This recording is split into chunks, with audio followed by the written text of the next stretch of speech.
Hello, good evening, and welcome to this special bumper edition of the Majority Show. This is going to be our review of 2023, and I'm the host, Mark Devlin. I'm here tonight with my co-hosts, Mary Devlin, Mark Zegveldt, and David Griffiths. Hello, everyone. Yes, how are you all tonight? Good evening. Hello. Very good. All right, so this is Scotland's number one politics show, and we're glad to have you with us. Let's have a look. And this, of course, also is the final show of the year. So after, as I mentioned, we're going to have a quick review of this week's events and then move on to the review of the year. Usually, I would say the highs and lows, but the highs and lows and even lowers in this case. What a year it has been. So, Mary, what have you got for us this evening?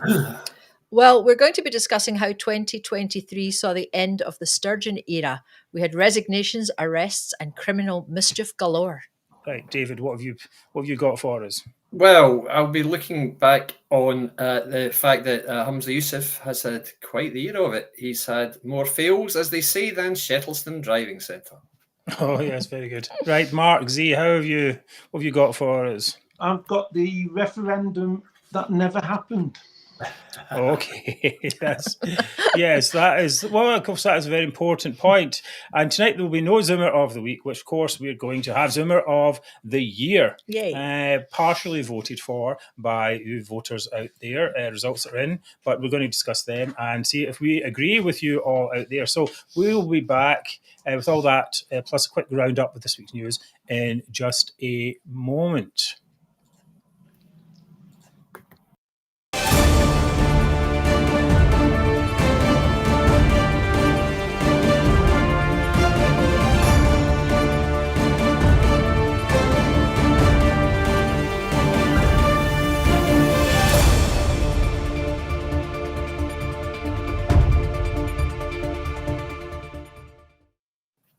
Right, welcome back. We have a big show for you today. A lot is going on, so bear with us. Hi, Paul. Hi for everyone who's coming in right now.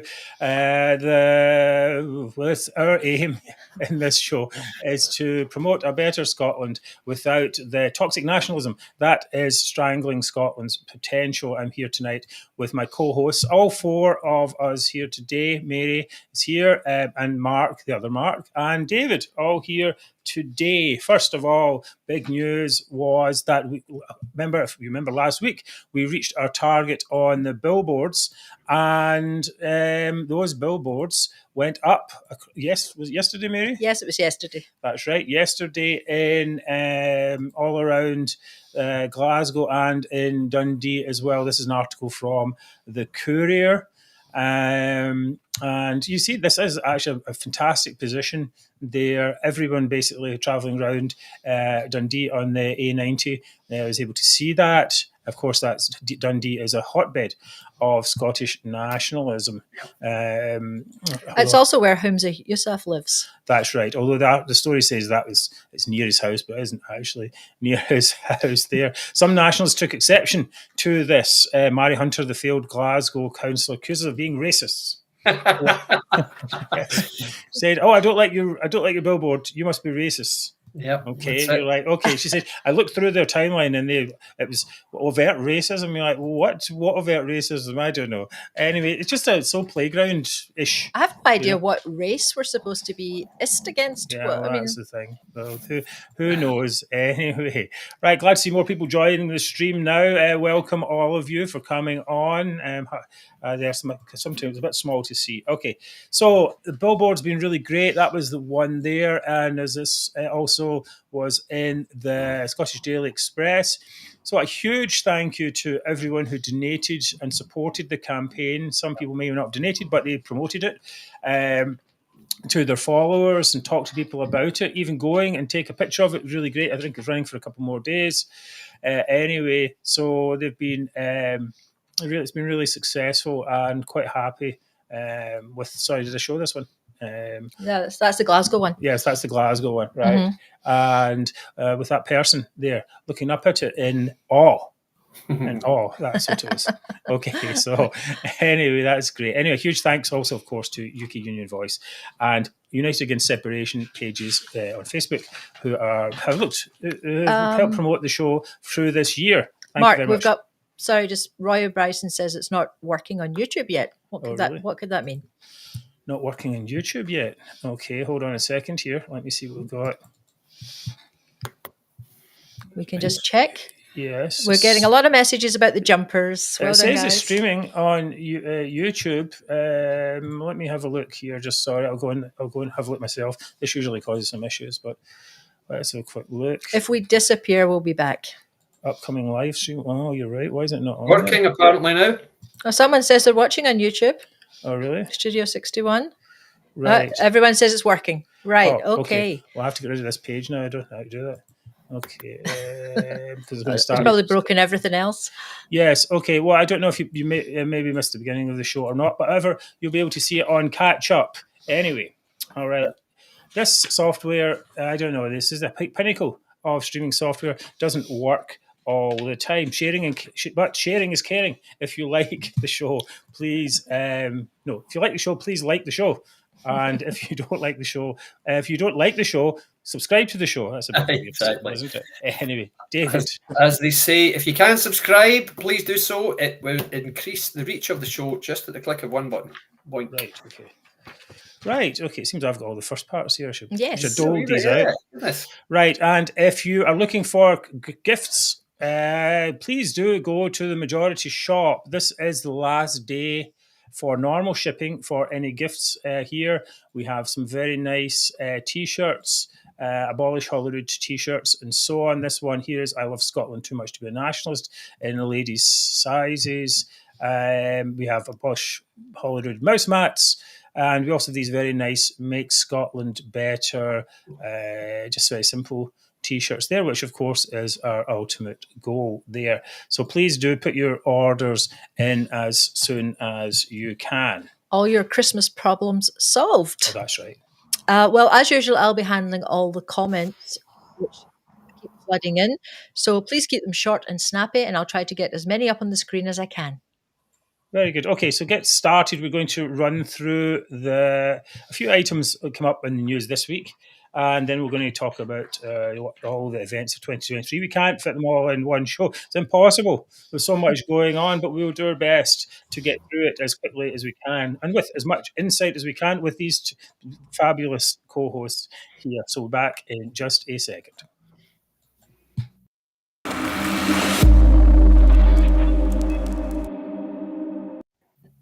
Right, okay, so it wasn't a dark day for devolution, as Humza Yousaf would like us to believe. It was a dark week for Humza Yousaf himself. He was slapped down on multiple occasions, first being his ill-advised attempt to challenge the UK government on Scottish Government's Gender Recognition Reform Bill, which was upheld by the court session. And then he has his unminuted meetings with foreign leaders were also slapped down by, of all people, David Cameron. Let's talk about the GRR bill, which basically comes from Alistair Jack saying, no, we don't like that. This bill impinges upon UK equalities law. We're going to put Section 35 order onto it. And it was an attempt to stop overreach by the Scottish Parliament, something we've become more and more used to. David, what do you think of it, basically, of this idea of overreaching? Well, I think it's absolutely true, particularly with something like the Equalities Bill. You quite simply can't do that. You can't have different legislation on the same topic when it's so fundamental as equalities in one part of the United Kingdom from everywhere else. You simply cannot do that. So the Secretary of State, Alistair Jack, made it clear at the very outset, like you cannot go through with this legislation. There will be an impact. We will stop it. They didn't listen. They almost treated it as a bluff. And so it was as inevitable as night following day, really. And so it was always going to happen. And he was quite right to do it, as has been proven by the court, the Scottish court. Yes, I mean, we talked about this before, quite a while back, saying how foolish it would be for Humza Yousaf to persist with this plan anyway. But it's just, as I say, it seems like a general thing that they try. They've been doing this for, I think, for two reasons. Maybe for what first reason is to grab power that they're not entitled to. I think any organisation wants to grab more power, and certainly a devolved administration is always going to want to grab more power from the central government. I mean, you see that in the United States against the federal government versus the states, and so on. I mean, it happens. It's just a thing that happens. But the Scottish government doesn't seem to understand, or certainly the SNP, perhaps they do understand but ignore this idea of that, of the reserve powers, and they continually act as though they are an independent nation already, I think. And it seems that a lot of cases these are just built up for grievance. Mark, you have some thoughts on grievance potential? Absolutely, 100%. What they've been doing this for maybe 10 years now, and the UK government have to take some blame as well, because they've not acted on it for a long time, especially when Sturgeon was First Minister. But now they are starting to put the heat back onto the Scottish government, and quite rightly so, because I think this, when he said it weakens devolution, I don't understand where he's coming from, because Section 35 was written into devolution at the very start, and agreed by everybody. And I think this actually, I'm against devolution myself, but actually what's happened actually strengthens devolution. It shows devolution how it was meant to work. And let's face it, a Section 35 has only been used once since devolution, and it's extreme reasons they use it, and I think they had no choice but to use it this time. David, were you going to add to that? Can I ask what it was used for before? No, it wasn't used. It's not been used before. Oh, I thought this is the first time, Mary. Oh, okay. And this time this is its debut. I mean, to me, you mentioned there about a power grab. This is Humza Yousaf, if you like, framed this as a Westminster power grab when it is the absolute opposite. As has just been shown, it was, as you said, the devolved administration trying to grab more reserve powers, which is what they constantly do. The real reason, of course, was clearly demonstrated as soon as the verdict was announced, as Humza couldn't wait to tell the first available cameraman, "This verdict proves devolution is fundamentally flawed." No, it doesn't. It proves the absolute opposite, as Mark just said. He was just picking a fight with the UK government yet again, stoking grievance, provoking anger. And all he's proved is that the SNP doesn't believe in devolution, because they hate it. Obviously, they hate the idea that there is this greater power, this sovereign UK Parliament, and they will never accept that. And that's why you have to see every action they take within that context, or through that prism, because that is all that motivates them, trying to get reserved issues made into devolved issues. And it's just got to be stopped. Alistair Jack has been sensationalist. He's been very, very measured. He's been very accurate, and he's done a great job, and congratulations to him. But as for whether it'll be a rerun, an appeal, not a chance. They won't. Humza doesn't have the wit or the will to do this again, and they certainly don't have the funds to do it either, because they're broke, as we know. So, well, that is a point, isn't it? Alistair Jack is basically saying that he wants to charge them for this. Right? Sorry, is he charging the SNP or? No, Scottish government. Yes, taxpayer, in other words. Yes, so basically, the taxpayer has to pay. So it's kind of like a zero-sum game. Then it doesn't really matter in that case. Yeah, we talk a lot about the idea that the UK government acts as though it lost the referendum, and the Scottish SNP act as though they won it. But now I think the scales or the balance is changing. Certainly, beginning to see more of a fight back on things, and I think at a certain point people say, when they hear Humza Yousaf say, "Well, we're denying democracy," you're like, "Well, wait a minute, that's not a power that you're entitled to." And the thing is that it's Scots who defined the limit of the powers, right? Yes. In the first when they developed the Scottish Parliament and then reaffirmed that in 2014 referendum. They said this Scotland Act, that's what they were actually voting for the quite. Scotland Act, and to maintain, and that of course had that in there. Of course, you talked before about that, David, saying how if they would be able to legislate on Trident or other UK issues, a bunch immigration, of exactly. There's no doubt that they were going to that they will appeal it. There's no doubt at all. The Green, he'll have to, because the Greens have said it's their red line, and they've said he's going to have to take it further, or the Greens will leave the Butte House Agreement. The Butte House Agreement, which means Humza will be toast, because he'll be finished then, because that's the only thing that's keeping him as First Minister. So there's no doubt they'll take it further, in my mind. Yeah, I just wonder who's advising Humza on these issues. It just seems like much of the policy is done, without any thought or strategic value. This one you talked before about what was that policy he brought in at the conference? Council tax. Yeah, I mean, it was done just on the hoof. On the day, exactly, yeah. He made it up, yep. Yeah, so stuff like that. I think perhaps he's taking his own advice a bit too much instead of, taking the advice of some people who are perhaps more politically savvy. Right, okay, next up, we're going to talk the other slap down. We'll just talk about that in a second. Just give you a wee break.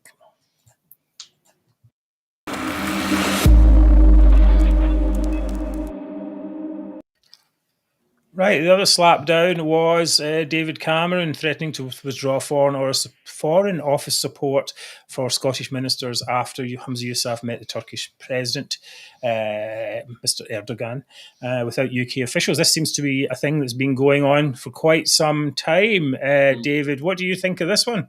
Well, not before time, frankly. I mean, the problem we've got with this as a pro-UK side is the presence of David Cameron, because every time David Cameron says anything, everyone says, you're unelected, so why would we listen to you? Which is very unfortunate. But in this instance, he's quite right. And as Alistair Jack pointed out yesterday, this is not the first instance, and it's very interesting to look at the other people with whom Humza Yousaf has met in unsanctioned, unaccompanied meetings. President of Lebanon, the Turkish guy, who was the other one again? The EU lady. 2 EU guys, that's right. And the Vice President of Pakistan, right? Okay, so he likes Hamas as well. He met with exactly right. He's met Hamas in the past also, but these are meetings he's had apparently with people at whether at COP28 or whatever else, completely unsanctioned by the UK government. And you can't do this. You can't have devolved leaders meeting with foreign heads of state. And in any event, of course, Humza came out yesterday and said, of course, I should be meeting with foreign heads of state. Really? When are you going to meet with Netanyahu then, Humza? What about Viktor Orban? Yeah, that's a good point. Yeah, what a joke. Pakistan, Lebanon, and Turkey. I wonder what they've got in common, Humza. I wonder what you chose to meet them, and of course the 2 EU countries. What an absolute sham. Oh, it's ridiculous. So, yeah, Cameron was right to say what he said, for sure. Well, I think in your point with Cameron being unelected, it's we have a UK constitution and it has laws in it, for good or bad. So that's that. I mean, Humza Yousaf wasn't elected by any person, the not UK. To be leader, no, he wasn't. You're right. Yeah. So, he was elected by the SNP members as well. So it's a bit that's just dancing in the head of a pin type of thing. But yeah, I think there is an issue here. He's using the platform of his position as a leader of a devolved administration to say that, again, to act as though Scotland is an independent country. But the interesting thing, as you point out, is who are the people he's talking to? And we're going back to he's the First Minister of Gaza type of situation here. Is he angling to the First Minister of Gaza? It seems that way because, as you rightly pointed out, he should have been meeting with Netanyahu and so on, and other people trying to get the hostages out of the tunnels or wherever it is they are. Of course, we'll talk, and no doubt they discuss things. But this excuse is like, the guy wasn't from the Foreign Office, wasn't there when we asked him, type of thing. It's like, well, no, that's not really an excuse. And it's quite interesting. One of the things I thought when I saw the letter was, I was like, okay, when I heard about the letter, I should say, was, right, okay, it's going to be just an empty threat. But actually, it has the threat in there. It says all further breaches of the protocol of ministerial meetings have an FCDO official present will result in no further FCDO facilitation of meetings or logistical support. We will also need to consider the presence of Scottish Government offices in UK government posts. Well, that's quite strong there, Mark. Absolutely. Any thoughts on that one? Yeah, it's. I think they mean business. I think I think it's and it's about time. But I think what was interesting, and it's gone under the radar a bit, was the next day or 2 days later, they've announced that they're sending £500,000 to Turkey for the the relief for, Right. that they had. Can't remember what it was now, but something that happened. So they're getting 500,000. So he meets Erdogan, without any of the UK people there, delegates there, and next day he's giving them 500,000. I think there's something. I actually think that him and his wife are security risks, and I do think Absolutely. the UK are watching him. Well, I think that is an issue. There is a security risk here, and it works both ways to some extent. There was an article in the National, but basically said world leaders support Scottish independence, reveals ex-advisor. But again, these are unminuted meetings, so we don't actually know what these world leaders actually said or not. So we've got this issue on both sides, where the Humza or the SNP people are meeting these using the international conference that they weren't even invited to in this case, to meet foreign leaders to try and get some political capital here, or for themselves or for their pet projects. And then on the other side, they're getting this, but it's unminuted, so we don't actually know what happened. And then the other side, they're saying, "Oh, yeah, of course, everyone's for Scottish independence," when they might have just told them, "Who are you?"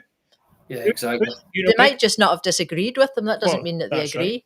Right. That is very true there. Okay, so that was a slap down. There's a couple more slap downs, but we're going to cover those in the main body of the review of the year. Thank you for joining with us. Sorry, there were some issues with YouTube earlier on. We will talk to the people in charge and send a strongly worded letter. Yes. to a restream. Apparently, Mark, some people are still having trouble. Oh, really? Grumpy messaged me and said that there's a couple still having trouble with YouTube. Right. I think it's a YouTube issue, perhaps, or maybe. Actually, did you notice actually before we came on that Twitter was having problems as well? So perhaps it's related to that. There's some kind of there's something out there. Yes, there's a great disturbance in the force. Yes. Talking of hives of scum and villainy, there's some news about Glasgow in the paper yesterday, was it, David? Yep. Yes. It appears Glasgow has been relocated, not to Ireland, as people who've watched Celtic games down the years might have thought, but no, the story broke yesterday that 3 SNP figures jumped in with both feet to a story, got completely the wrong end of the stick in the classic Grandpa Brune fashion, where the family overhears something, go round to his house and find they've got it completely wrong and just make fools of themselves. Anyway, pretty much the same thing happened yesterday when an announcement was made about the future of 1,000 FCDO Foreign and Commonwealth Development Office jobs in East Kilbride.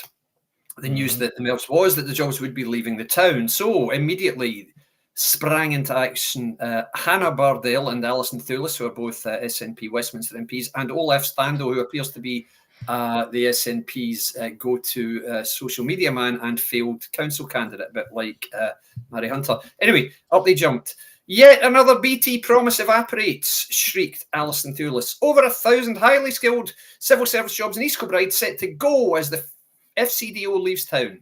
And of course, the others tweeted almost identical sentiments. Now, bear in mind, Alison Thewlis is the Westminster MP for Glasgow Central. Okay, so where are these jobs being relocated? I hear you ask. Yes, it's to that heartland of Tory support, Glasgow. Brilliant, Alison. Fantastic. The first time ever an MP has complained about jobs being moved to her own constituency. Fantastic. What a woman. So, yeah. And of course, they all deleted their tweets straight away, but the damage was done. It was the SNP Rent a Mob grievance squad who jumped up, got it wrong and embarrassed themselves yet again. Well done, guys. Yes, well, yeah, I don't know. Is it better to work in East Kilbride or Glasgow? This is the question.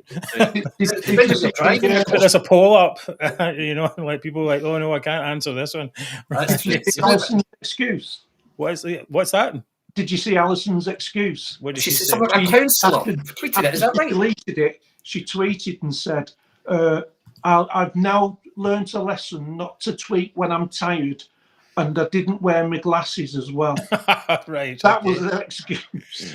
All right. She hit all the wrong keys Well, perhaps she dazzled and herself came out with a message with her yellow suits that she always wears. She's What a always wearing the colour yellow. That's It's like it'd be like David.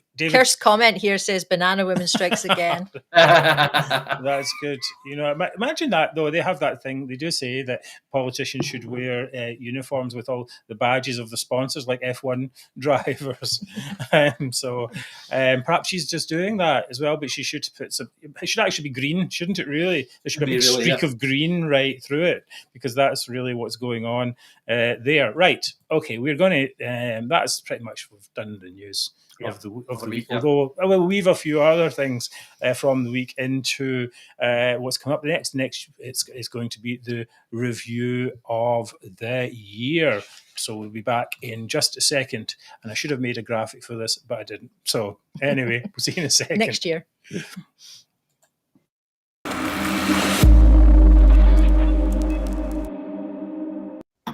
Review of the year. Yes. We need to get somebody to do the voice. Right. Okay. So what was your highlight of the year? So many to choose from. But with our review of 2023, we're going to start with what I think, anyway, was the most important event of the year: Sturgeon's resignation and her later arrest. Now, we all know that the resignation was prompted by two things. The first was a prediction by Mr. DG up there in the corner, who predicted that it was going to happen. We'll get you back to that in a second, David. And also our billboards resigned, Sturgeon billboards, which went up 2 days before she resigned. Now we can imagine Sturgeon driving from Uddingston to Edinburgh, looking up, casually seeing it. Resign, Sturgeon. Oh my God, I have to give it up. That's it. A message. That was the end. So huge thank you to all our donors who did that. Anyway, but Mystic DG, how did you know that Sturgeon was going to resign? Well, this really was the launch of Mystic DG, because I've mentioned this before. I had at the time a slight contact. This is before people started reaching out to me in numbers as they do now. Somebody I knew vaguely, who happens to work in the loose vicinity of Holyrood, happened to mention something about Sturgeon, and I just thought, I wonder if there's something in that. Something to the effect that she might have had enough. Anyway, I watched that interview that she gave when people were criticising her bill, and they're criticising Isla Bryson, and they were talking about their opposition to the bill, and she came out with this totally bizarre line saying, of course all these people make out that they're interested in women's rights, but the truth is they're misogynistic, they're probably homophobic, and they're almost certainly racist. Right. So anybody that disagrees with the trans rights bill must be racist. They're just like Mary Hunter. And I thought, well, that's the sort of remark you make if you're at the end and you don't want to be bothered anymore. You just say, I don't care. They're all just bloody racist. Why do I care? And I thought, she's going to go, she's going to go. And I put it up on, I think it was a Saturday night, and I thought, I wonder if this might just tip her into action. So I put it up there, and I got about, I don't know how many views, 500,000 or something ridiculous. Anyway, it was in the paper. And then a lot of people said, no, that can't be, surely not. I said, well, if I were you guys, I would just watch, but I reckon she's standing down. And it was that, I think that was in the 1st of Feb. And then, of course, as we subsequently found out, there was that meeting with the National Crime Agency with Keith Brown. And then 3 days later, Wednesday morning, I got a WhatsApp message saying Sturgeon's resigned. And it just went crazy. Everybody went crazy saying, my God, how did you know? I mean, remember the Daily Express ran the thing saying, this is when you saw the story first, guys, in the Express? Because journalists were ringing me up saying, when's it going to happen? I don't know. It was just a guess. It was just a prediction. Well, that's why you've got it. You did it at the right time. We thought there was science behind it. Yeah, you just have to keep. Well, it's not science, is it? In truth, I mean, this is one thing. It's a differentiation which I'll just go through again. I make predictions which are just based on what I think, with a tiny bit of help. Maybe somebody might have said a word. Now, they're very different from the other stories that I put up. So the predictions I've made this year have been, for example, Sturgeon will resign as First Minister, tick. Sturgeon will be arrested, tick. Then I said Sturgeon will step down as an MSP. Now, that's not happened yet, and she'll announce the end of her marriage. Now, those are the 4 things I predicted as assessments. 2 of them have happened, 2 of them probably still will happen, but we'll see. The other things I put up come straight from sources, and they are, I don't know if they're true, but the sources tell me, look, this is true. You really must put this up there. And, you know, the stuff like the Chief Constable the other week, that was a true story. It happened to be given to me. I happened to be the conduit. That was a big one. You broke that story, right? Well, Rita Johnson's asking you, how long has Humza got, David? How long has Humza got? I think a lot depends on how worried SNP MPs, first off, are about their jobs, and I suspect very is the answer.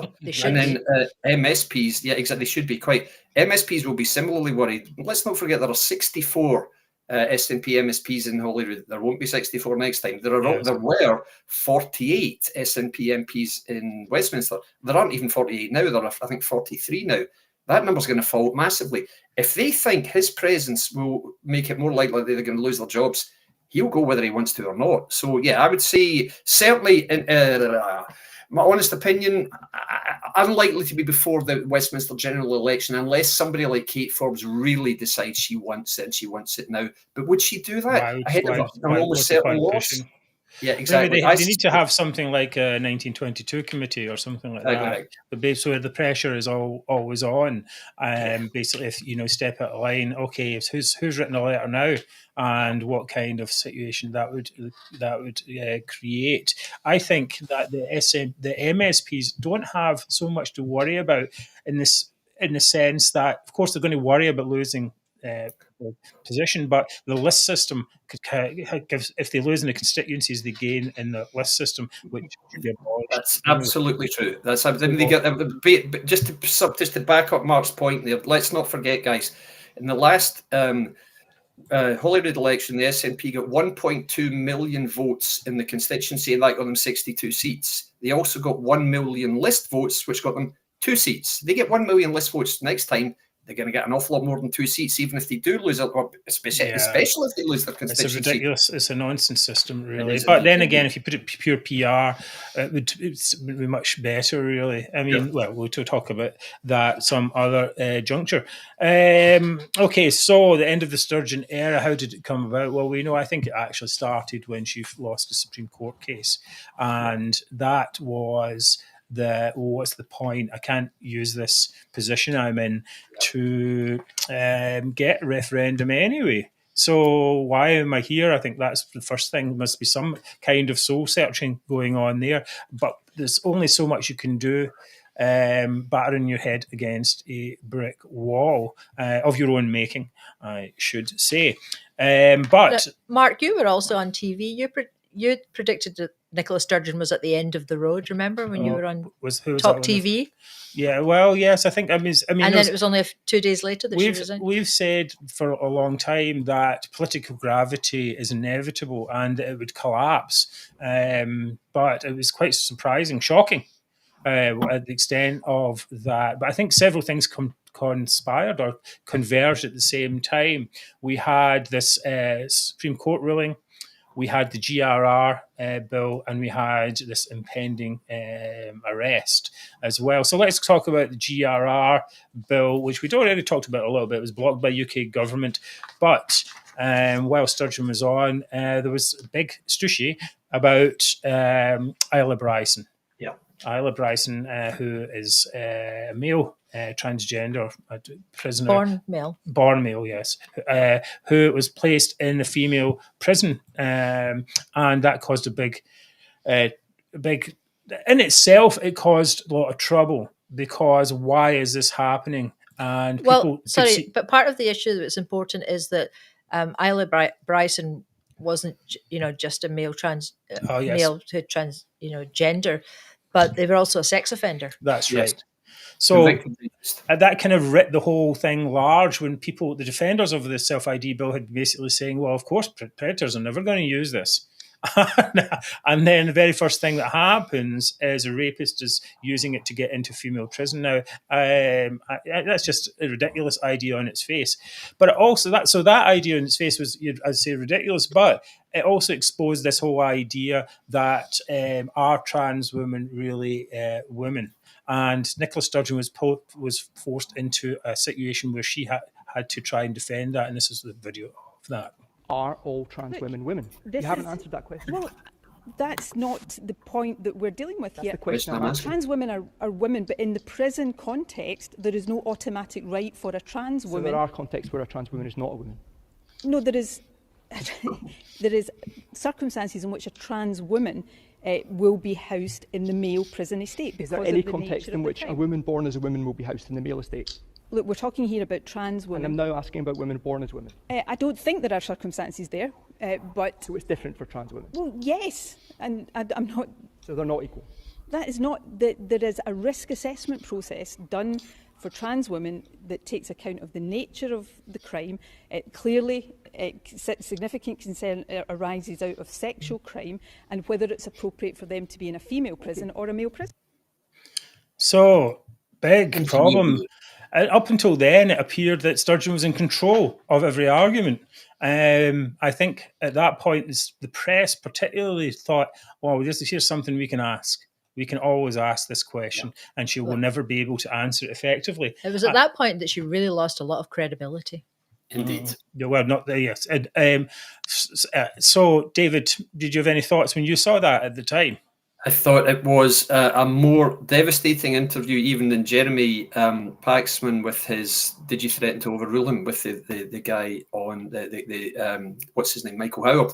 When you guys might have been out of the country at that time. It was the most famous interview in BBC television history, probably. He just repeated the question 24 times, and Michael Howard just wrapped himself in notes. And that, she ended up giggling. I mean, the trademark giggle. So sometimes a trans woman isn't a woman then. There's circumstances. I didn't have a clue what to say. He had driven a coach and horses, Peter Smith from STB, right through that legislation. He shredded it. It was finished as of that moment. Brilliant. So she had nowhere to go after that. This whole idea that, remember the legislation says, if you even suggest that a trans woman is not a woman, you can go to prison for 2 years. And he ended up with the architect of the bill saying, yeah, sometimes it is different for a trans woman. No, maybe they're not really a woman. Yeah, you're right, it is different. It's nonsense. So, the confusion about whether trans women are women or men continued with this famous or infamous clip from Alex Hamilton. Now, this was him on was a debate night with Jim Spence. We posted this to Twitter. It's been viewed over 1.1 million times. And let's have a look at it. Is Isla Bryson a man or a woman? I don't know Isla Bryson. I genuinely don't, and it would be wrong for me to call it. I'm not entirely sure whether you can use the word tadger on the television, but I saw the picture of him in a pair of tracksuit bottoms, and he appeared to be a fully intact male. So is he a man or a woman? I don't know Isla Bryson, and I'm not sufficiently qualified to make that distinction. Oh, another political career not helped by this particular question. Mark, any thoughts? Mark Z, any thoughts on that one? Unfortunately, I don't get to see your videos. It's too quickly at the moment on my end, but I do remember it. I think we've seen a lot of the politicians struggle with that question. You saw Starmer; he had his credibility went straight down the toilet when he was asked about this. I think that they've all struggled with it because I just think it's nonsense personally. No one's going to convince me. I think it's just political nonsense, and it's going to. I do think this position is going to play a part in the general election. Yes. I think it's going to play a bit of and you're seeing now with Starmer backtracking quite a bit on what he originally said, and I do think quite a few of them will start when the general election starts. I think they're going to start backtracking on this because they're seeing that the general public in the whole think there's some on the left that are for this, but I think in general. I think the general public are a little bit fed up of this now. Yes. Yeah, I think it's definitely an issue that's been pushed by the Greens in Scotland, and it shows what can happen when basically an unelected minority holds a balance of power in a broken electoral system, and they push through this type of extremist legislation that wouldn't have any place if the bigger parties wouldn't even be touching this, because they would know straight away that there's just not enough support for it. So it's just an unusual set of circumstances that elevated this to this point. But I mean, of course, there will always be extremist policies that will come in from into any political system. But it is very interesting, as you say, Mark, that Starmer and others be backtracking from that. I should say Humza Yousaf is not backtracking from he can't that. because Greens. Yeah, he can't because he is.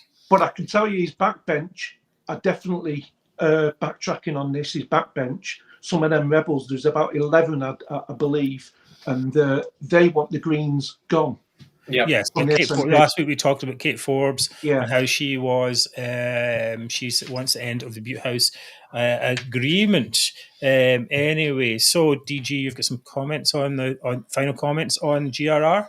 Much in line with what Mark Z's just said, the demise of this bill was wholly predictable because it was doomed. It was ludicrous legislation, much like, as I often reference, that other mainstay of the SNP statute book, the Offensive Behaviour at Football Act. You just can't make appalling legislation like this, which has so many holes in it. And really, the opposition were pitiful on this. Labour, let's not forget, whipped their MSPs to go through. Sarwar did. Cole Hamilton the same. 3 Conservative MSPs chose to back it. Well, nonsense. More fool you. And again, the same point Mark's making. One of them is standing for election to Westminster next, whenever it is. I think this will weigh very, very, very heavily against him, this decision. When it comes Which one's that, sorry?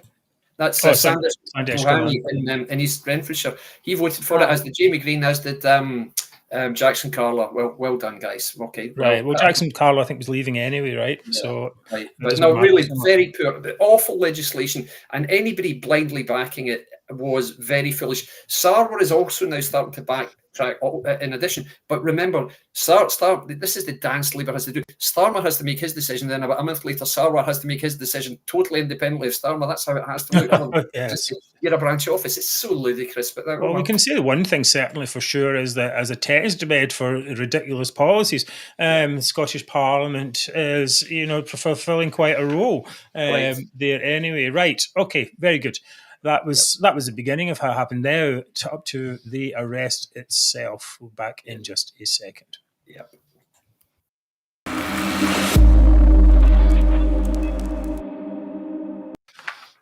Right. So we had the Isla Bryson, and then what have we got here? What have we got? Yeah, we did all that bit already. Right. So basically, the day of the arrest. What were you doing the day of Sturgeon's arrest? This is a big question. No, sorry, hold on. Did I miss something there? Yeah, are we still talking Sturgeon? Because before her arrest, Peter Murrow resigned. That's true. So he did. Yeah. Yes, we had his resignation. Right. And then we had his arrest. Oh, okay. And Colin Beattie as well. So I think we have to cover those. Right. First. Yep. Right. Okay. So Peter Murrell was arrested. First of all, shock news. Oh my God! The husband of the First Minister has been arrested. Yeah. Wow, and not long after she resigned. Was that correct? No, she resigned after that. Well, we knew there was something dodgy going on because we were reading about his £107,000 loan to the SNP. Yeah. Right. So people started kind of asking questions then about, what's that about? Yeah. And then we heard of the arrest. Right. So when did the tents go up, Mary? The tents went up when Peter Murrow was arrested. Right. Okay. That was in April.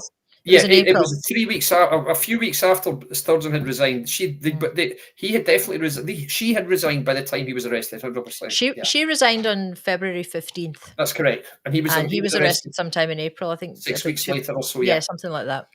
Right. Yeah. Okay. So tents in the garden, tents on the lawn, an image that no one can forget. Mary and myself went up there for a wee look around and saw all of that. The world's media was there. Actually, it got to a level of international coverage. It's not often that the husband of First Minister or any politician gets arrested, apparently on embezzlement charges. And while while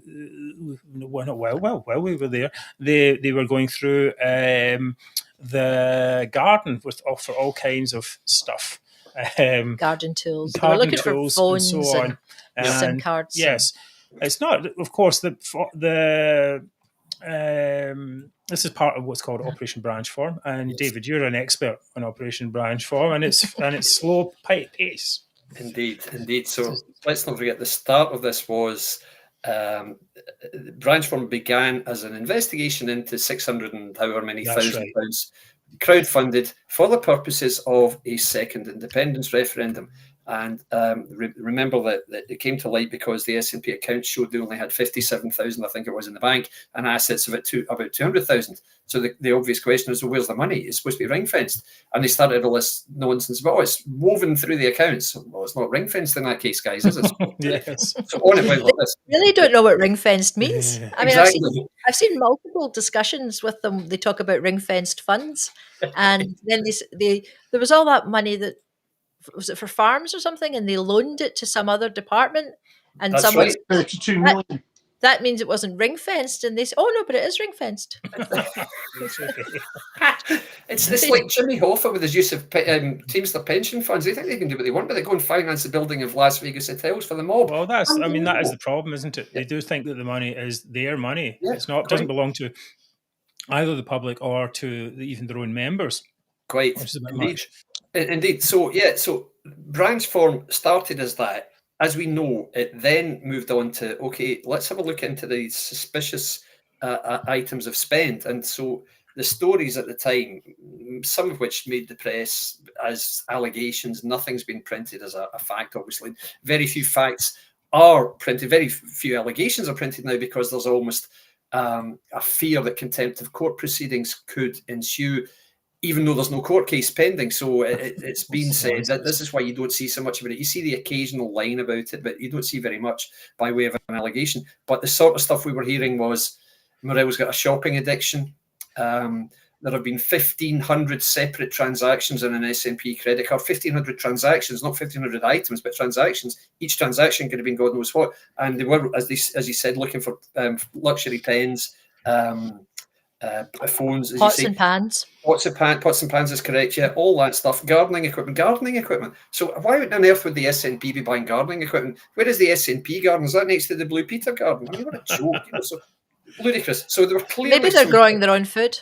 Let's not forget something. Unicorns. That's what they're doing now. Sorry, Mark. Let's not forget. Oh yes, yes. The old camper van. That kept us amused for a while, didn't it? And the camper van. Still in the all items, guys. Today. Exactly. A camper van turned up. Now let's not forget what happened here.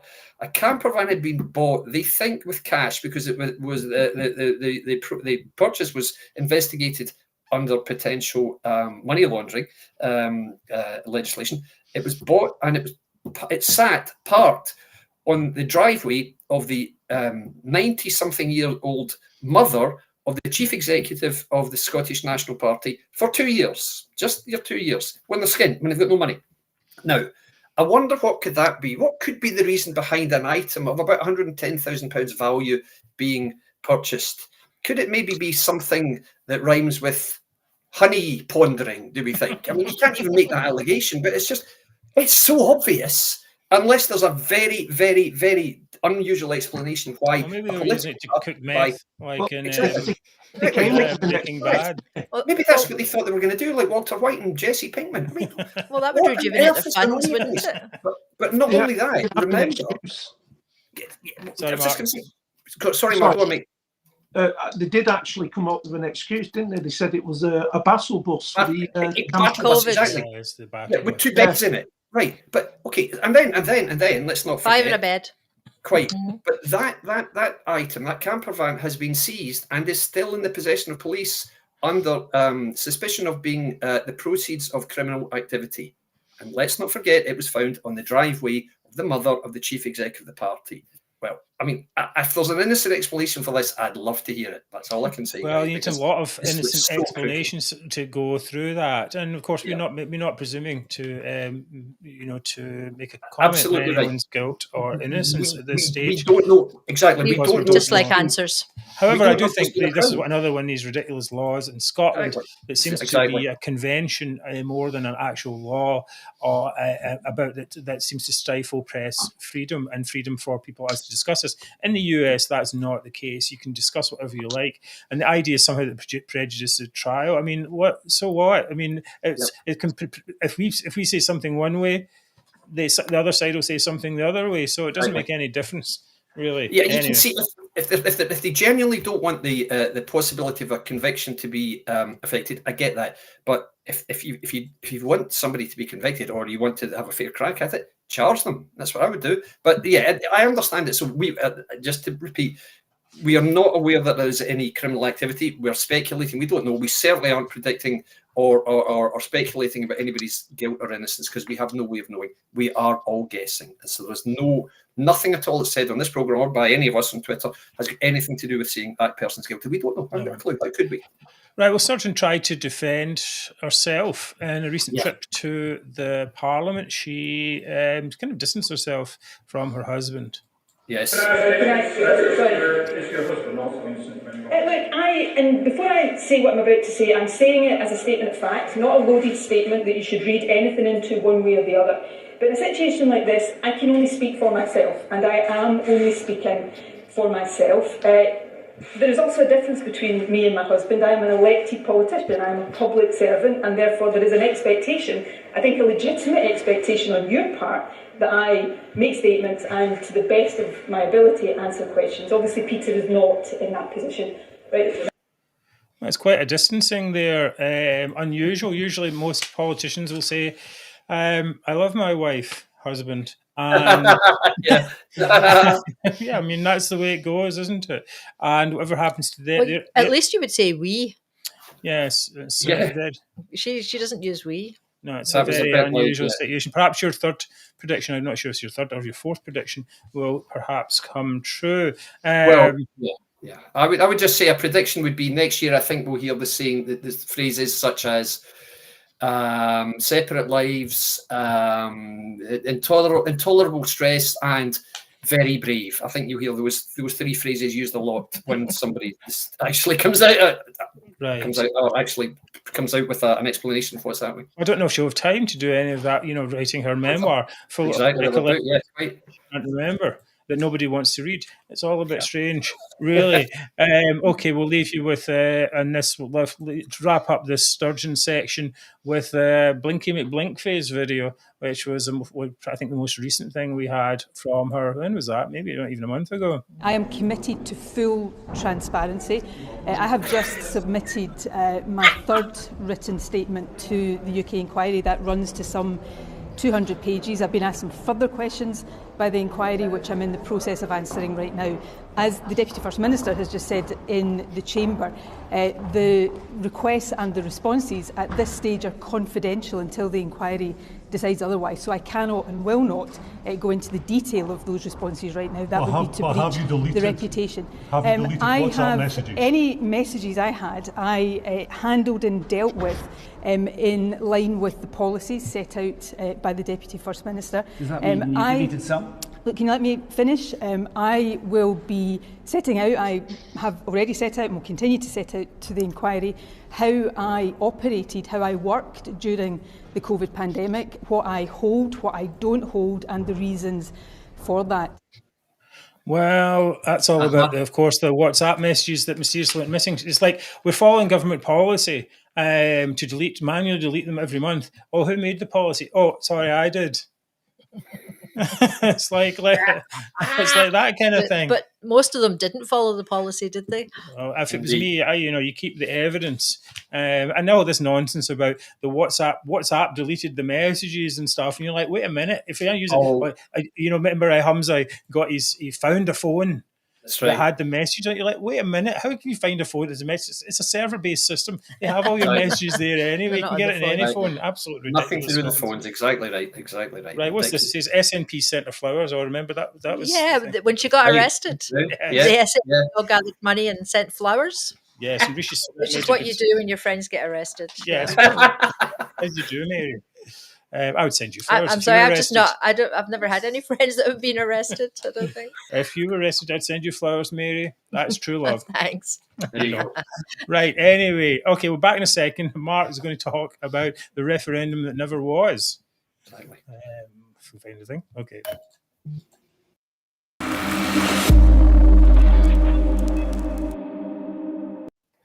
Right, thank you for being with us as we go through the horror show of politics that was 2023. There were some ups, there were some downs, there were some shocking events, but some things just didn't happen at all. What could that be, Mark? What thing did not happen? That famous date, 19. Everybody remembers it. Everybody remembers it. It was a referendum, then it was an opinion poll, then it was back to a referendum. And then it was definitely fixed the date. I think it was on the national front page. What was the date? Sorry? October 19th. October 19th. Yeah, exactly. Don't forget that date. It's definitely happening. Well, I can't remember my ballot box, my ballot paper. I didn't receive one. Did you? Did anyone receive a ballot paper? No, mine must have got lost in the post. No, I think it's got lost in the post. And I do think it's become a bit of a laughing matter, but there is also a serious point to this as well, because I think it did Sturgeon's credibility went absolutely rock bottom with this, and I do think it's part of the reason her downfall has been that for 10 years she's promised a referendum just about every single year for the last 10 years, and she never achieved it. And I think that's her legacy, is that... Yeah, I mean, it's very much the case of putting people up. There's the full cover there. Putting the Pied Piper, is that the one? No, maybe the Grand Old Duke of York. That's the one, Grand Old Duke of York. March them up to the top of the hill. That's right, and then march them back down. How many times would they go up and down for Nicola Sturgeon? She promised them all this. She made that promise in October 19, 2023 before she went to the Supreme Court, of course, which ended in a dismal failure. And, not for her, where the Supreme Court said no. Of course not. There's no chance of this happening. Did you not read the Scotland Act? You could read it in 5 minutes instead of taking it to us, basically. Why did you have to come here and be gone? But we kept on hearing referendum, opinion poll, de facto election, general election as a de facto, Holyrood as a de facto, and they just kept on bouncing from each one. And it was like, we all know...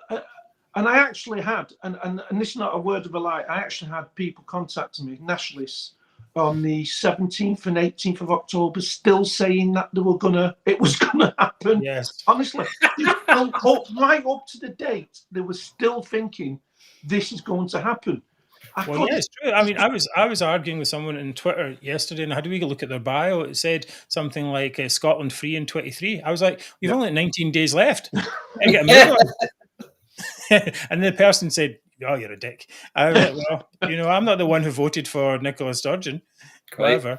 So, this is the thing. They're just been given so much hopium, as the expression goes. Yes. And they're lying there going, oh, yes, it's going to happen October the 23rd. October 23rd comes She said past. it would happen, so it will happen. Yes, well, I mean, there is such thing as political will, and you can have a leader that does make things happen, but you can't do the impossible. That just, as the expression goes, that takes a bit longer in that case. Now, I mean, have we heard anything about a referendum in the past, few months? No, they've given up now. No, but what we are hearing is de facto election. Yes. That's being quite, and I think Alba are pushing that quite a lot as they're trying to get the SNP to push this de facto election, and I don't think Humza's as keen as what they are, because he knows it's never going to happen. It's never going to be recognised by the UK. It's never going to be recognised by the UN or the EU or any other organisation worldwide. And never going to. I don't think it's about that, really, though, is it? I mean, it's just about, the Grand Old Duke of York getting them up the hill again, and they'll end up like Humpty Dumpty having fallen off a wall. To mix my. They've lost so many members. The other issue, Mark, is they've lost so many members. Yes. They're desperate to try and get them back. And the only way to get them back is to promise them something. And this is what they're trying to promise them, to try and entice these members back, because they're losing them by, thousands of members have left. Okay. So they've got to do something. They have to do. We'll be back in a second. We're going to talk about the Humza era and it's how great it's been. I mean, how amazing. Right.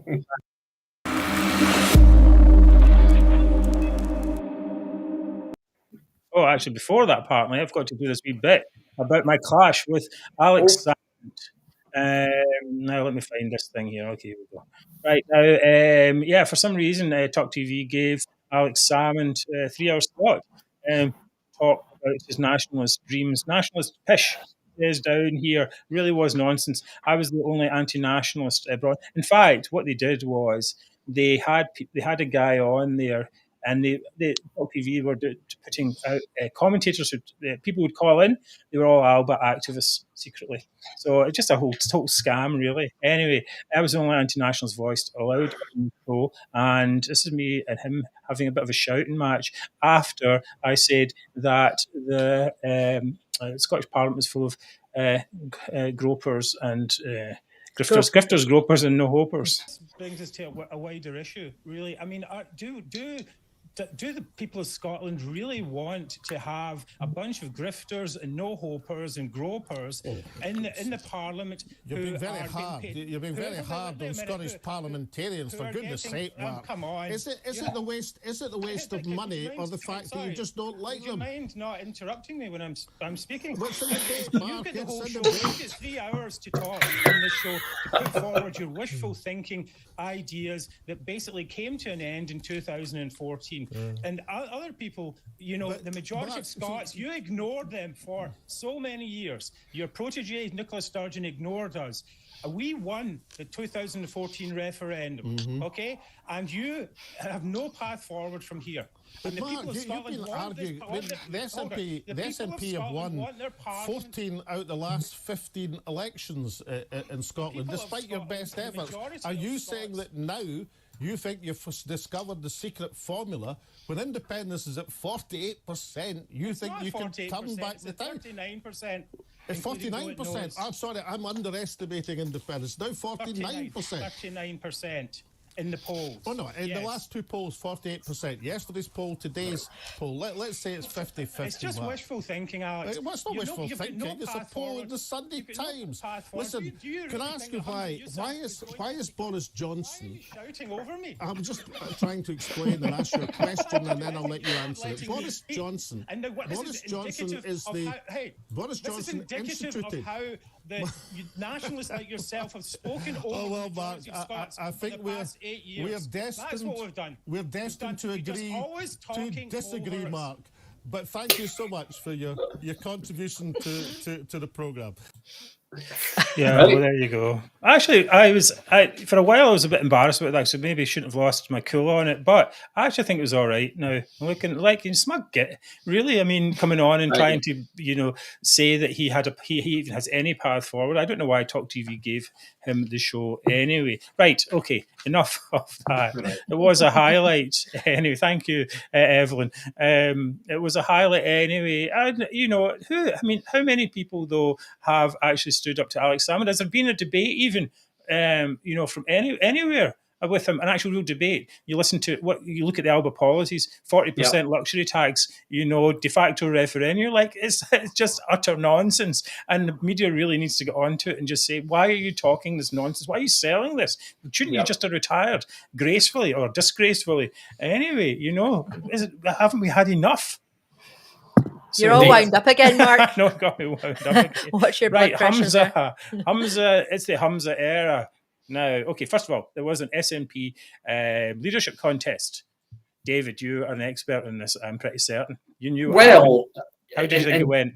Well, I watched with great interest. Of course, there were 3 candidates. There was one who was never credible right from the start. She kept pushing her idea of a voter empowerment mechanism. That's VEM. That's how she always said it. She helpfully gave us the acronym as well as the name. Brilliant. A bit like Vim, but different. Exactly. So a little bit Vim, no vigor. Anyway, and she, the idea being any election ever, as soon as the SNP get over 50% of the votes, that sets Scotland's immediately independent. So radically different. I'm sure you can agree. I'm sure you'll agree from the de facto referendum, and in other words, exactly the same. And then you had Kate Forbes and Mr. Continuity himself, Humza. Now, Kate Forbes, as I'll talk about more fully just shortly, decided to launch her campaign on an absolutely bizarre series of messages about her personal belief in matters pertaining to sex and the family. Really, really odd stuff. Really odd. We'll come on to that later on. Humza was the anointed guy. He was clearly the guy they wanted to be. They being Sturgeon, Morell, and all that crew wanted to be the next leader. Interestingly, guys, let's not forget Derek Mackay was initially being groomed as the next leader. That was he would know all about grooming, wouldn't he? Indeed, until he decided to sex pest a 16-year-old schoolboy. And then the other interesting point at the start of the leadership election was the unanimous, pretty much, opinion which was put forth in all Scottish media that, of course, if John Swinney stood, he would win it easily. John Swinney was leader, 20 years ago, and he was an absolute disaster. So Swinney at least has some self-awareness. He didn't stand, thank goodness. Shame, really. It would have been great if he had. Anyway, so Humza was the anointed guy, and this all came in the backdrop of a massive row about membership numbers in the SNP, where a newspaper article said that the numbers had fallen by over 30,000 in 1 year. Murray Foote, who was at the time the head of communications for the SNP, ex-editor, I think, of The Record, said, this is absolute rubbish. It's not true. It's completely untrue. It's not true. Then it was pointed out to him that it actually was true, whereupon he immediately resigned. But don't feel too sorry for him, because as soon as Morell resigned, back came Humza as the CEO of the party, unbelievably, which he is to this day. Anyway, the numbers went thus. In terms of the vote, Humza got 48% in what they call the first ballot.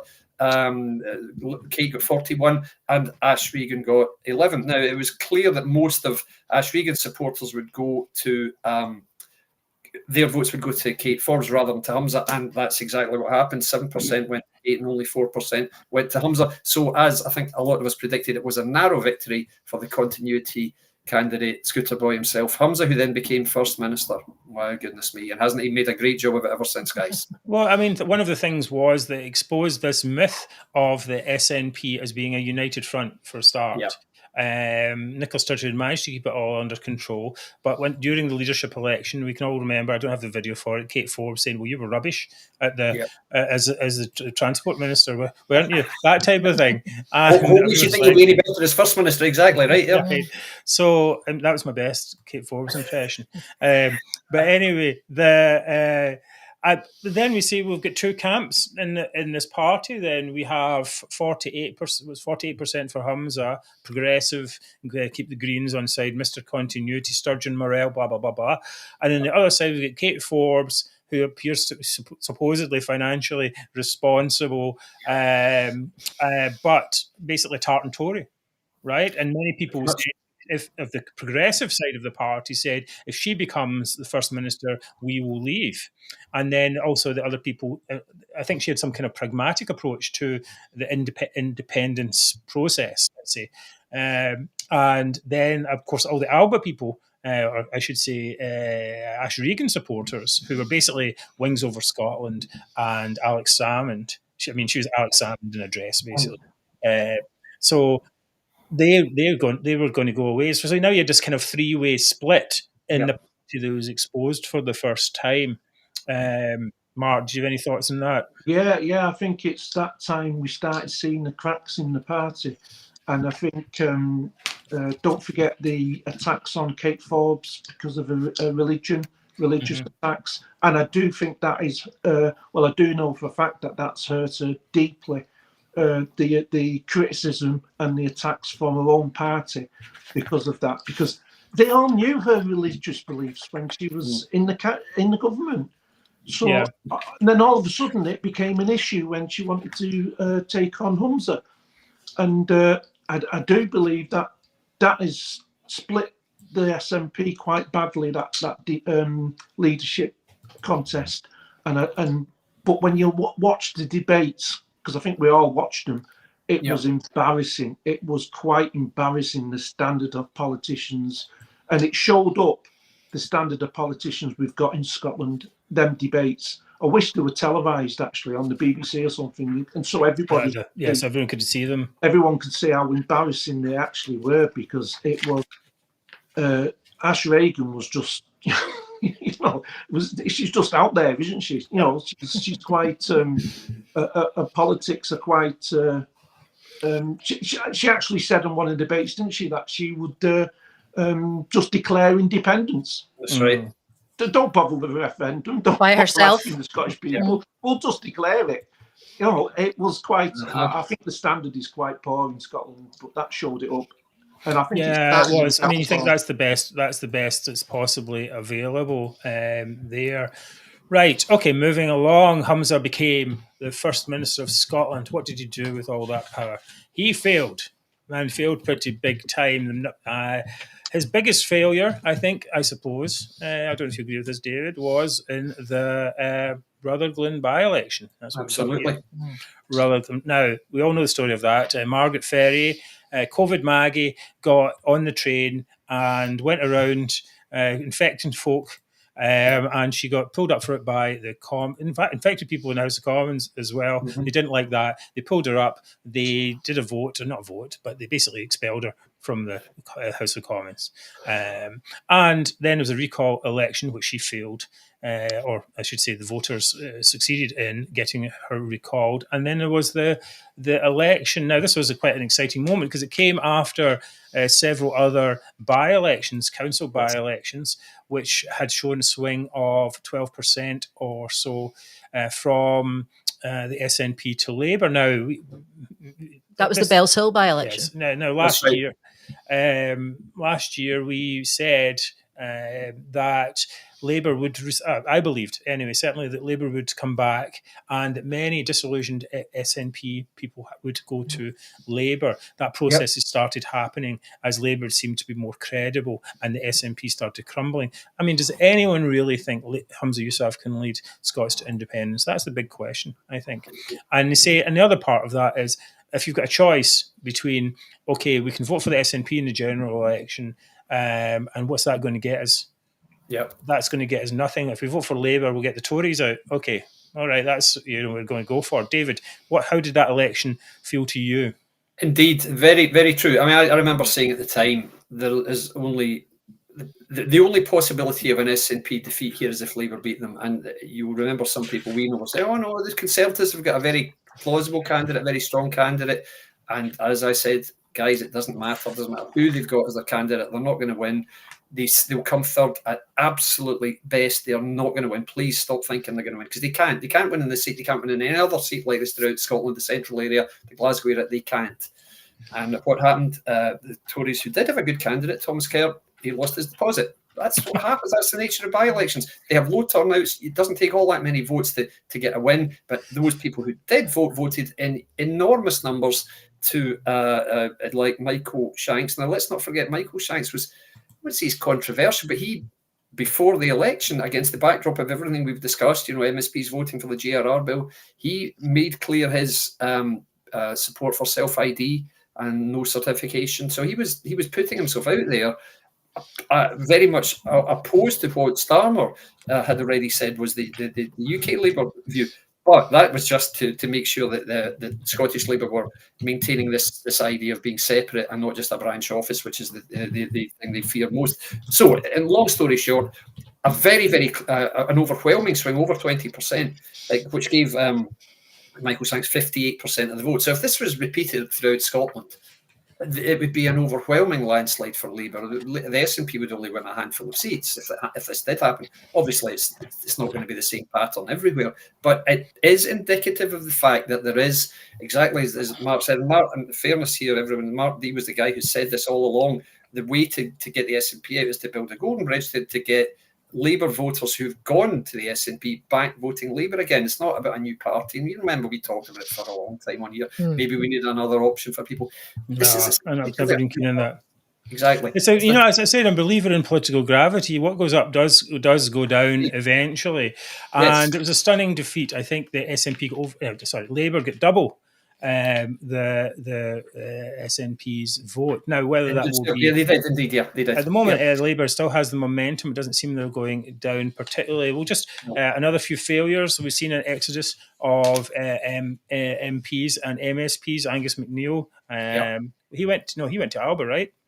No, he's not going to. He's an independent. Oh, he's independent. That's right. Yeah, yes. And he's going to stand as an independent also next year in his. Right. Okay, that's rubbish. He's not going to get anywhere with that. Okay, and then Blackford, of course, with the whole nation side with relief, because we see him every week standing up and bloviating, I think is the word, whatever it was, nonsense. Every Prime Minister's questions and so on. And then finally we had Lisa Cameron defecting to the Tories, and she was revealed today she's now Alistair Jack's secretary or understudy or something like that in there. Now, we talked about de facto already. I'm going to just talk a little bit about the Greens and then about Humza and Gaza. So we'll be back with that in just a second.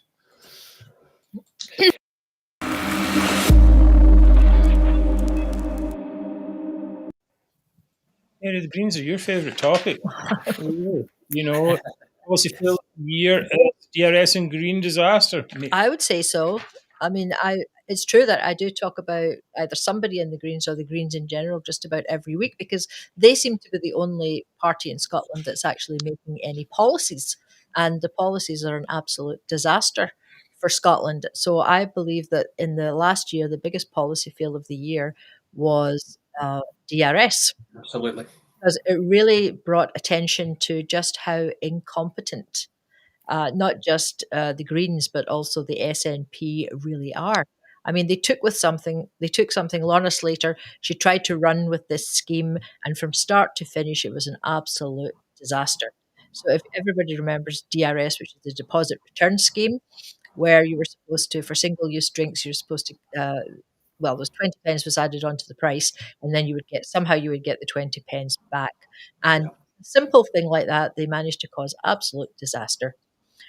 Drinks manufacturers, retailers were not on board. Even Kate Forbes said that it would be economic carnage, and she was SNP.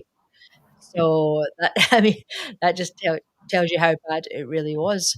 In the end, Lorna Slater didn't apply for the necessary exemption from the UK market that she needed.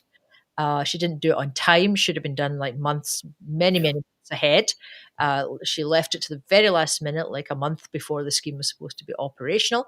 And then when she couldn't go ahead, she blamed the UK government for that. As they do. Mm-hmm.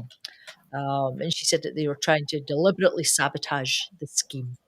Utter rubbish. A lot of that, this blame Westminster thing has become quite become more obvious in the past few weeks. Everything is blame Westminster. I was saying to someone on Twitter today, don't take any responsibility for voting for Alex Salmond, Nicola Sturgeon and Humza Yousaf. No reply. Oh, Westminster's bad. Michelle Mohan. All this type of stuff. Well, Michelle Mohan, we don't know what the story is there, but if she's done bad stuff, she'll be brought up for it. But that's doesn't absolve you from your choice of electing these people in. So it's just a constant Westminster bad from the SNP and the Greens. Well, the DRS, the way it ended up was basically they had to abandon the scheme. There was a big fight with the UK. The circularity company that was running the whole scheme had a £65 million loss and lots of job losses. And the retailers, manufacturers and what have you that had been ordered legally that they had to comply with the scheme, they lost tens of millions of pounds. So Well, ultimately, the taxpayer lost millions as well. That yet another one of Humza's big fails, because Humza brought them into the Parliament. Not just that, he lets them, run with their policies. Yes, and you have to wonder what makes him hang on to this. The implied threat of a vote of no confidence every week is what he said, but. The Greens would still vote for him anyway. Where have they got to go? The Tories won't have them, and Labour won't have them either. Yeah. It's absolute nonsense there. Right, we'll move on a little bit. First, we'll come. But I think to some extent, maybe I'll mention this in the Zoomer section as well, that one of the big issues many people had was with Humza Yousaf and racism. And his, we all know the famous white speech. I won't play it again here, but it got to attention of, became so famous that Elon Musk, the world's leading entrepreneur and owner of Twitter and space rocket guy, took time out of his busy schedule to say that he was a blatant racist. Not often the world's one of the world's most important people calls you a racist. Now, Mary Hunter might have called us racists, but she's not really that important. That's so. That was it. But the terror attack, of course, in Israel, October 7th, was a wake-up call, I think, for many people about what's actually going on down in the Palestinian Gaza. And we saw the Humza Yousaf seemingly merge into a new role, First Minister of Gaza, and going around, and we talked about this earlier, talking with Erdogan and these foreign leaders, but also imposing the psychodrama of his family who's stuck in Gaza upon Scottish citizens, when, of course, the real question the media should have been asking was, why were they there in the first place against Foreign Office advice? David, any thoughts on this Gaza nonsense?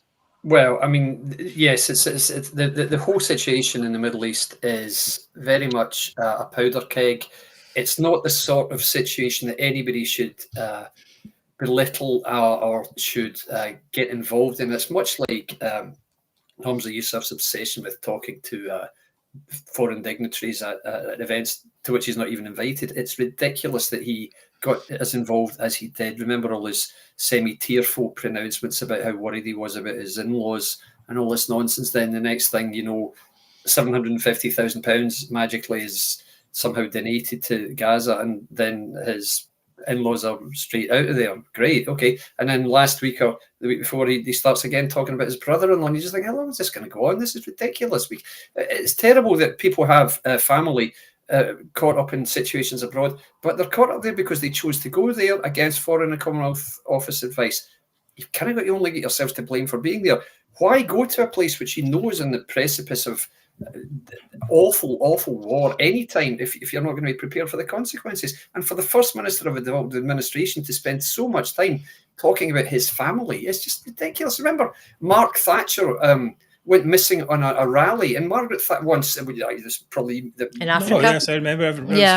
She spoke about it once. She said one sentence about it in the House of Commons, and that was it. He was found. Thank goodness he was all right. But she didn't stand up facing cameras tearfully every day for weeks talking about. Well, it's not just that. I don't think it's the idea that he's using it as a political weapon to try and force a ceasefire in Gaza. Right. Now, we all know that if there was a ceasefire eventually, and now hostilities have resumed, and what we're seeing is Israel rounding up bunches of terrorists and actually succeeding. And I think these people just don't want to see that happen. I just think that they like the idea that these people are plucky fighters and stuff. That's the kind of thing, and they support the underdog. But actually, in reality, they're terrorists, and it makes you wonder who they would have supported in the Second World War and so on.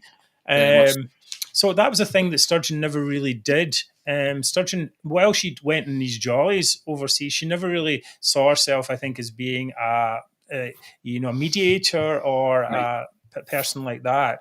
And I think that's one of the reasons I think that Humza is a bit more pernicious in some ways than... Sure, I agree. I mean, but the very idea that he could think that he could somehow pressurise a ceasefire, there's not going to be a ceasefire, guys. As we've said on this show for weeks, rightly or wrongly, Israel's not going to stop its action right now, whether you want them to or not. It's a terrible thing that there will be civilian casualties, which are inevitable, but that's kind of because Hamas uses civilians there as shields, and Israel has made it clear they're not going to countenance this any longer. That's the reality. So the idea of the Scottish First Minister saying, can there be a ceasefire? Nobody's listening, mate. Well, and it's not even just that, though. It's not that nobody's listening. That it's the message to people in Scotland is that he's on one side. Yeah, true. That's the thing. It's like, and that's not why should he even be in that position? What we've seen in the last couple of days, sadly, Israel announced that they believe 19 of the hostages have been killed. And did we hear one thing from Humza? No. The only thing we heard from Humza was he was talking about the disgust of the votes in the UN that America voted against it. We abstained. Yes. But he's never once mentioned that they've announced that 19 hostages were killed. Yes, he's very. I mean, I did a Twitter search, and he basically mentioned the hostages once back in October, and that was it. Right, there's a lot been going on, and basically what we've got this. We had the Sturgeon era came to a shattering climax, as it were, and then we've got the Humza era. It's a time of decline.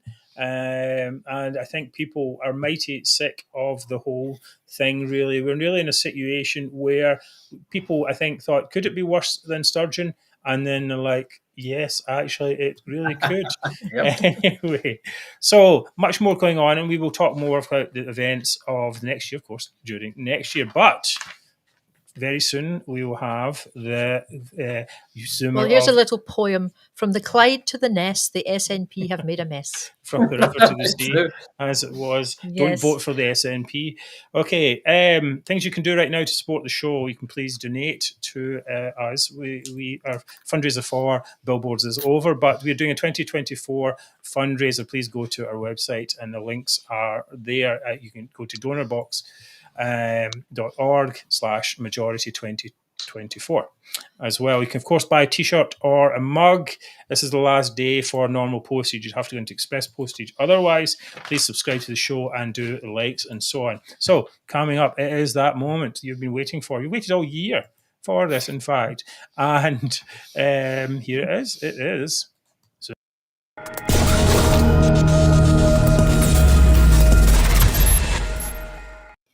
You see, I made a graphic for that. Wow. I know. It looks like the old graphic, no? Right, okay, so mine is straightforward. It is Humza Yousaf himself. He's got so galactically stupid, full of his own self-importance and incompetent that he thinks he can do this job that he's just not able to do. This is a man who's never really had a proper job. He was been in political positions since he left university, which he didn't do very well in either. He was the transport minister, famously was pulled up for driving with no insurance.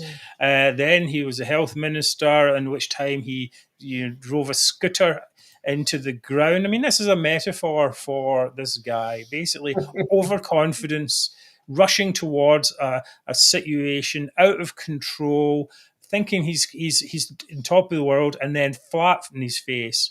That's why it's so powerful, that image, why people keep playing it. We're not going to play it right now, not much time. So, but we all know it's all in a memory, it's all in a thing. That's the metaphor for Humza Yousaf's leadership. But as I said just in the previous segment, I think we didn't think anyone could be as bad as Humza Yousaf, but his performance on Gaza, his pretense that he is a foreign leader, that he's the same level as these foreign leaders, is just it's insulting to Scots. It's insulting to the democratic process as well. So, and then another thing that annoys me, I have to say, is this earnest whisper voice he uses all the time, and he just tries to speak so reasonably and stuff, and he just talks rubbish most of the time. Drives me daft. Anyway, but in saying that, there's one thing he does excel at, and that is destroying the SNP. So please, Humza, please stay in position. You're doing the best job in the world of completely discrediting Scottish nationalism, yourself as well, and the SNP, all while acting like a total clown. You are my Zoomer of the year. Good one. Right, so we already discussed Humza, so let's move on to the next one. Who is going to be Mary? I'm going to press the wrong button. Okay, here we go.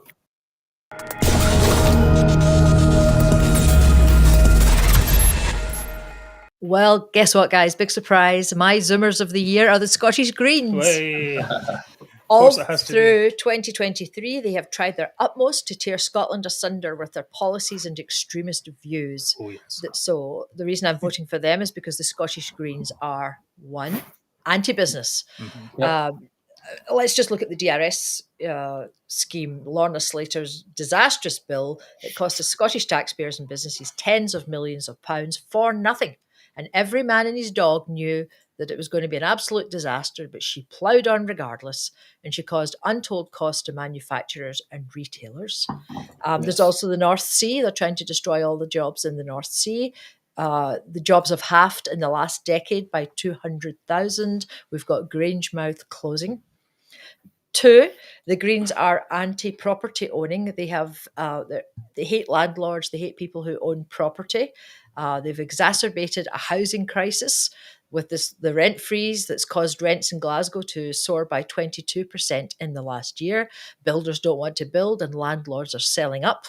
And now they're talking about a 10-year time bomb for the Scottish homeowners who face fines and mortgage rejections if you don't have Patrick Harvey's heat pumps in your home. They are also anti-car. They've got their ULEZ schemes, their bike lanes, their 15-minute neighbourhoods going. And they are also, we found out, well, I guess a lot of people knew, but I hadn't seen it quite so obviously, they are anti-Semitic. They are Hamas-loving, like Maggie Chapman, who immediately responded to the horrific Hamas attacks on innocent Israelis with, "What's happening in Palestine is a consequence of apartheid, of illegal occupation, and of imperial aggression by the Israel state." And then Greer joined in saying, "Palestinians have a right to attack their occupiers." So basically, I think I've given you 4 good reasons why the Scottish Greens, Greens should be the Zoomers of the year. That's tough in the public. I think our public are always with you in this one, Mary, I have to say. So we'll yes, see. But as Rita says, David is looking serious. Right. So okay, we're back in a second, and we'll do the next Zoomer.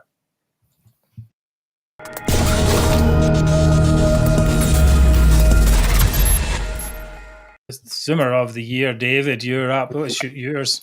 Indeed. Right. Well, just to lighten proceedings a little, a couple of people have commented on this. I can only make it up for an hour, guys, without a little fortification. So tonight, as it's over an hour, so go ahead. Thank you, guys. Thank you.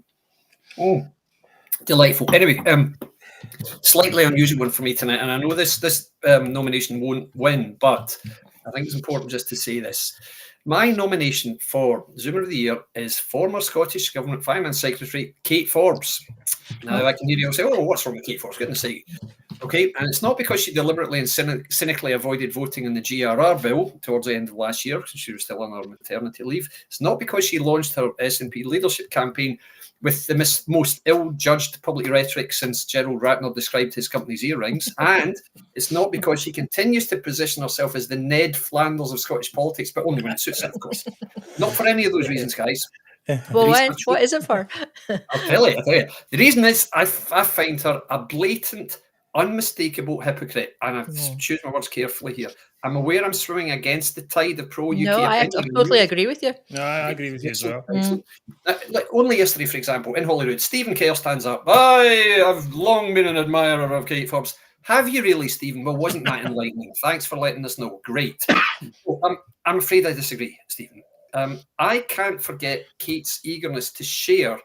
I know Mark Z referenced this earlier. I have every respect for anyone's religious beliefs, but at the start of a leadership campaign, you don't say, "Oh, yes, of course, I'm not really for gay marriage now, and I'm not really for sex outside of marriage, or certainly not having children outside of marriage, and, trans, I wouldn't really have voted for the GRR bill."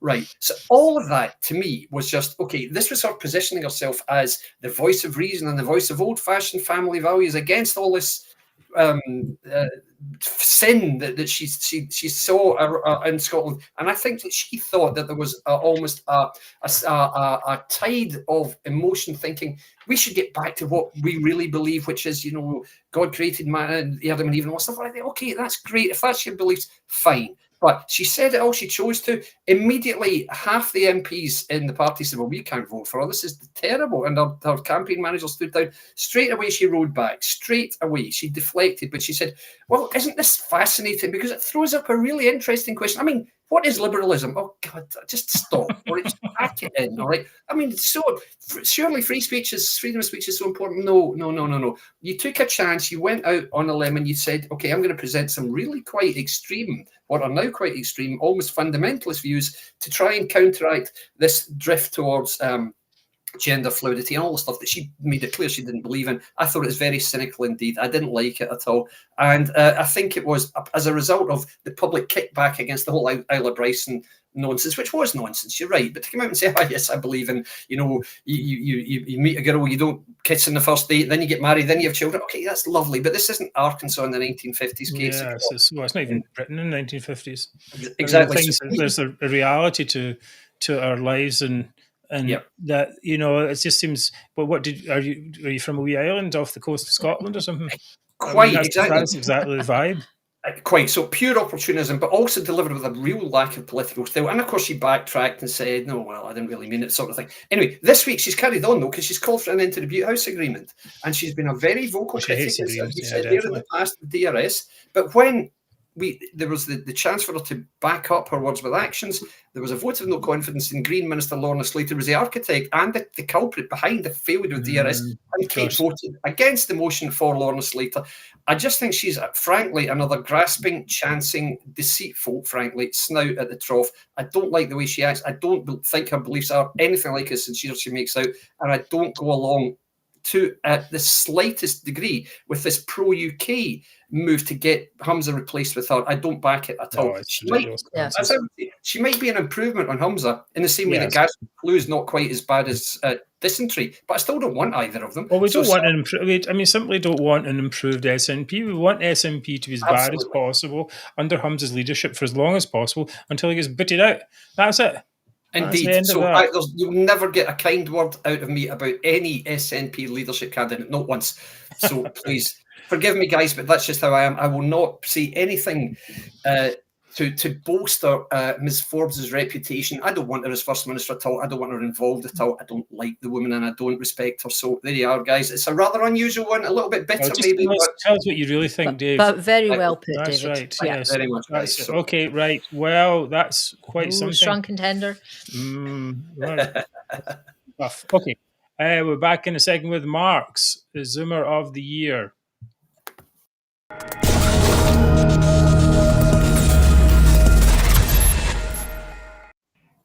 Right, Mark, you're up. Who have you got for us? Well, first of all, if you don't mind, very quickly, I'd just like to say thank you to you three for putting this show on every week. That's very kind of you, Mark. Thank you for being on it with us. Well, I do realise now from this side how much work you put in to put the show on. So I just like to say thank you at the first. Now, my pick, Michael Matheson. Oh, that's a strong contender. That's a recent one. Yeah. Yes. Well, yes and no. It's not just recent because we all know the £11,000 roaming charges on his iPad. Yes. We all know that story, and we all know he tried to con the public, get the public to pay it, hid it, and we know that story. And then blamed his kids. He blamed his kids. Now, we all know that. Disgraceful. And how he's still in a position, I never know. I predicted it had gone weeks ago myself. I predicted that, and he's still here. Any other government, it'd have been out the door. It'd have been either sacked, moved on, put in a smaller position or anything. But it'd have been out of government. There's no doubt about that. And it shows you how weak Humza is, that he's still in his job. But the bigger picture is his record as a health minister as well. It's shocking. The health service is in an absolute disarray. It's less. We've got less nurses now. We've got less doctors. We've got less consultants, we're 500 consultants down from what they have. They're actually hiring unqualified consultants to fill the positions. We've got waiting lists that are just getting longer and longer and longer. Some people have been told 7 years for an operation, and they've actually been told, go private. If you can afford it, pay for it, because the list is so big. They're getting, it's an absolute disgrace. And has anyone ever actually heard the man talk about health?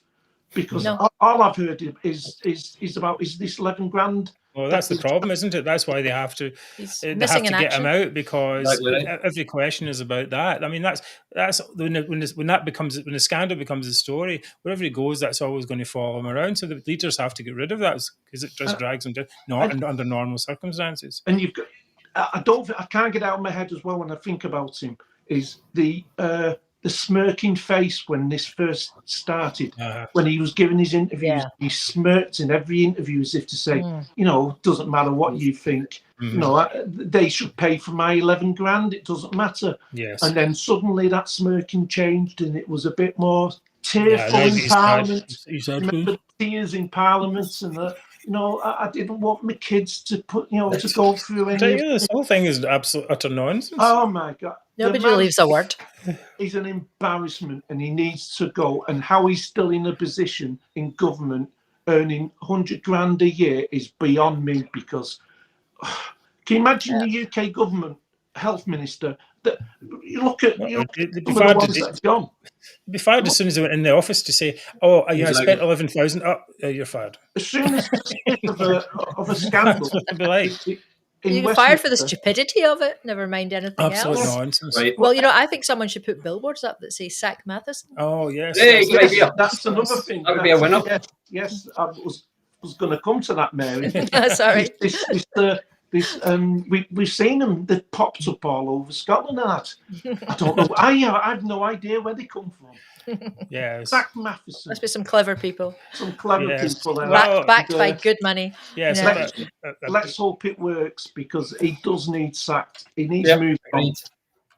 And we need to get someone in the health minister who actually knows what they're talking about in the health, because it needs sorting out. Because the last two have been an absolute Humza and Matheson. They've been an absolute disgrace, and the health service needs. Well, it's too big, I think, to be handled by this kind of level of people. Right. So we have four candidates: Humza, Kate Forbes, Michael Matheson, and Scottish Greens. Now, we put this out to vote on Twitter, and the results were, now these can be changed, so for the last minute there's some discussion here. The reverse order, I'm sorry to say, David, Kate Forbes was poor. But you know what? That was because they hadn't heard your impassioned speech about it. I think that could have turned a few heads there. And Michael Matheson too, I think same thing. I think Mark, that's a very strong contender, possibly the strongest. I don't know, it's pretty good. And the Greens, of course, a perennial favourite from here. So we have to just do a quick discussion. Is anyone going to switch sides? Okay, is anyone going to vote for anyone else? Or are we all going to stick with the results that we got there?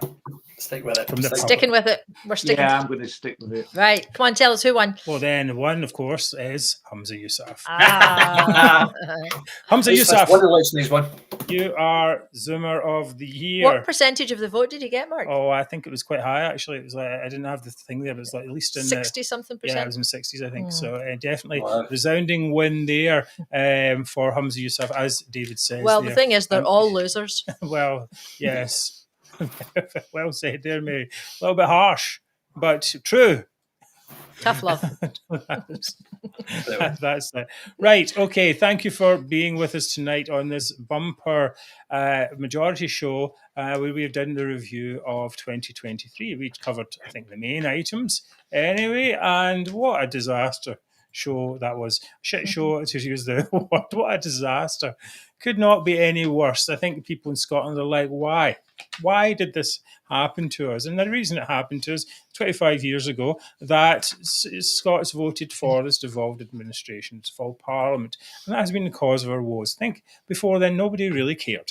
about what the Scottish office did they? No, not at all. I mean, we can hope perhaps one day to go back to that, or another arrangement that works better in the interests of all Scots, not a nationalist clique or a green extremists. So thank you for staying with us on the show. Thank you, of course, to everyone who donated to the billboards and also donated to the show to keep it going through the year. A huge thank you to David for his expert advice and throughout the year, and also to Mark for his incisive commentary as well. And we want to support him and in his spaces on Twitter as well. And of course, last but not least, Mary for dealing with literally thousands of comments that come in from all of you out there. It's been our pleasure to be with you. I'll leave you with the thought of the year, which is very straightforward. It's have a very Merry Christmas, happy holidays of all kinds, and have a great new year in 2024. We are taking a break for the holidays. We're going to eat too much and hopefully drink too much. We will see you again on Wednesday, January the 10th. So thank you again, Mary, David, and Mark. And thank you, Mark. And Merry Christmas, Happy New Year, everyone. Merry Christmas. Merry Christmas. Thanks for all the comments, everybody. Absolutely brilliant. Well done, everyone. Thank you. Thank you all Merry for being Christmas. with us, and take care. And we'll see you again next year. If I can find a thing. Okay.